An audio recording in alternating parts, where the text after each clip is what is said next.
vita vya Marekani na Irani vimefikia hali ya kutisha.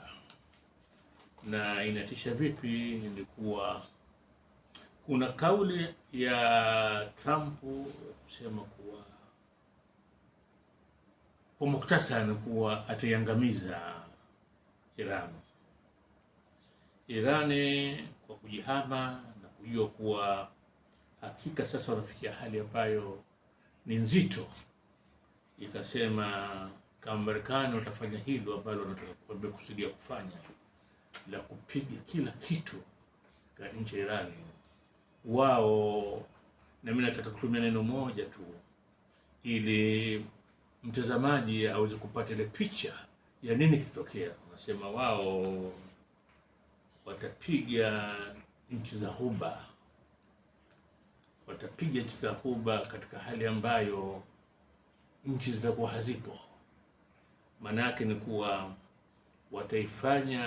watazifanya nchi za Ghuba, watapiga vile vitu ambavyo mtu wa kawaida, mtu anastahili kuvitumia: maji, umeme.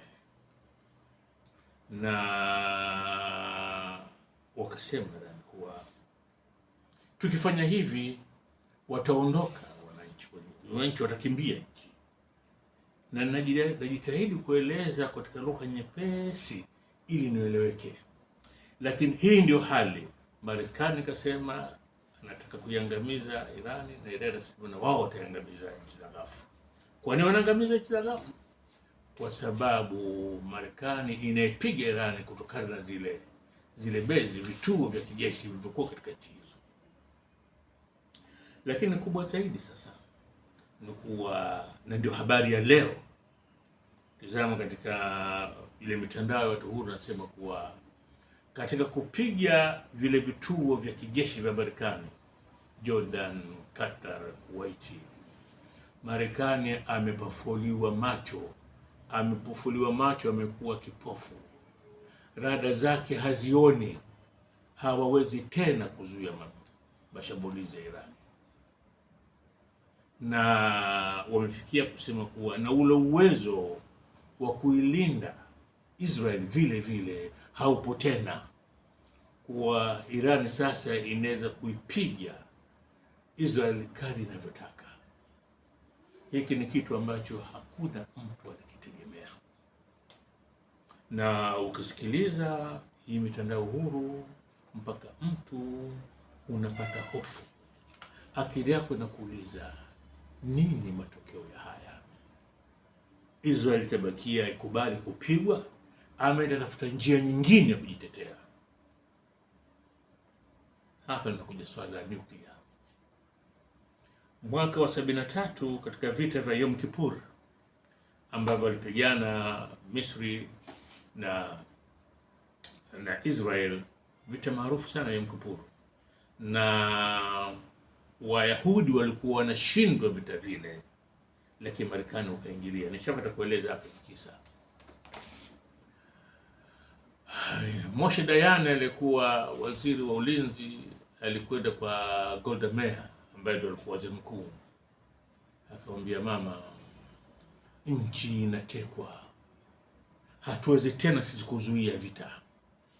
Na kinachokumbukwa sana ni katika hisani kubwa ambayo wa Misri watasahau kwa macho Tito wa Yugoslavia, ni kuwa Tito aliwasaidia Misri. Alikuwa analeta vifaru tayari vishafanyiwa service, vinaingia jangwani, wanaingia askari, vinasonga mbele. Ambia, mama, tunatekwa, Israel inatekwa, tunafanya nini? Serikali ya Israel ikaamua, na hii ni siri kubwa, ilikuja kujulikana baadaye sana, kasema, tayarisheni nuclear, sisi tutapiga Cairo, tutapiga na Damascus.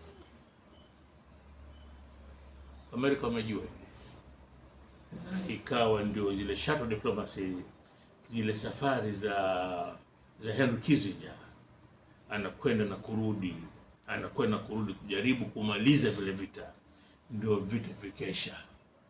lakini Anwar Sadat hakusema kwa hivi vitu vinakwisha kwa ajili gani, lakini baadaye kujulikana. Na Anwar Sadat akalipa hii kwa maisha yake, kwa sababu Wamisri wanasema wamesalitiwa. Kaacha kupeleka majeshi mbele, kaacha nyuma, kabwachia vita peke yake. Assad wa Syria, na Syria peke yake haiwezi kupigana na Israel, na yeye alikuwa anajua hilo. Na matokeo yake wasema sio tunampitia fatwa, tunampitishia fatwa kwa lazima tumuue, na hakika walimuua Sadat.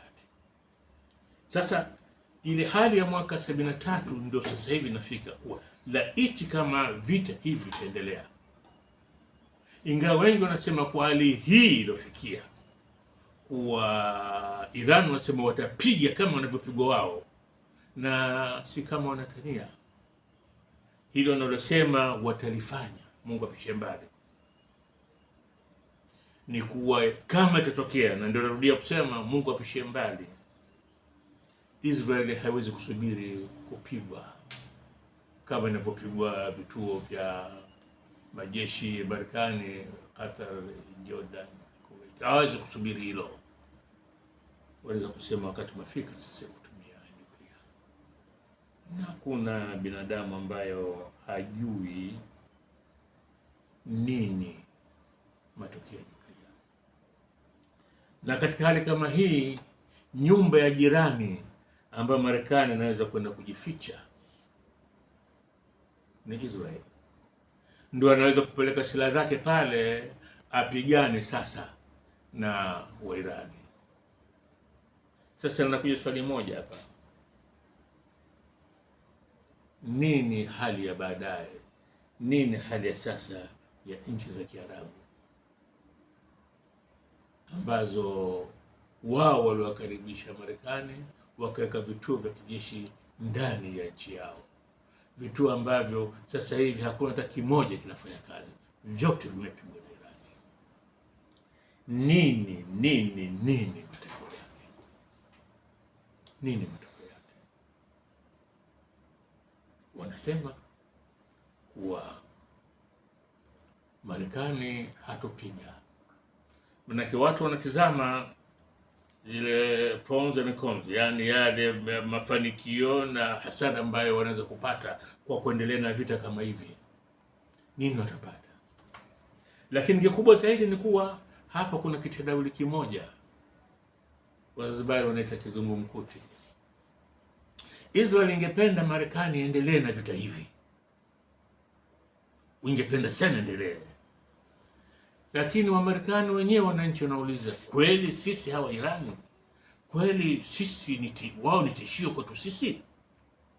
Na jibu ni kuwa Marekani inampigania vita vyake Iran, na yale yote ambayo ulidhani labda watayapata, kuwa wataingia kwenye nyumba, watafungua mlango, watafanya litoka kufanya, watoke salama, wanataka kunagusa mlango, kuta mlango umefungwa, hawezi kutoka.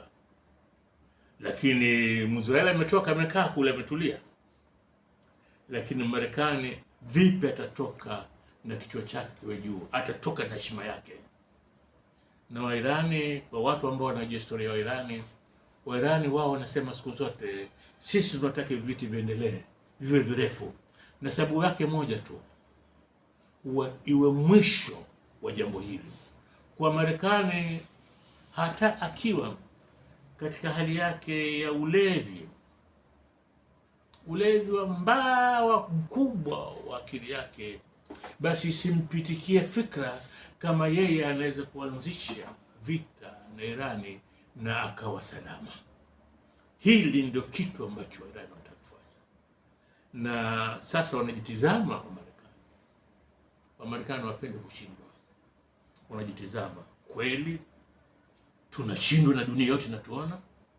Kwa Irani juu ya kuwekea vipingamizi, vikwazo, kwenda kuwashambulia, kuwa viongozi wao, kupiga kila kitu, kupiga mpaka shule za watoto chekechea. Hawa watu wamesimama, wanataka vita, hawajataka wao tena kusimamisha, wanaomba vita virefu. Nini matokeo yake? na Marekani ni kilomita 6,000 kutoka Irani, mbali. Ndio nikasema nyumba ya jirani ni hapo Israeli.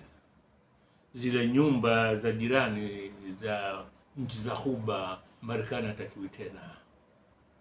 Na kuna uvumi wanasema katika mitandao kuwa wananchi wa Jordan wanamstahi sana King Hussein, kwa sababu sema huyu ni Ben Hashim, yeye Hussein ibn Abdullah bin Hussein King Abdullah, yeye wanasema ni Ben Hashim, ni ule ukoo wa Mtume sallallahu.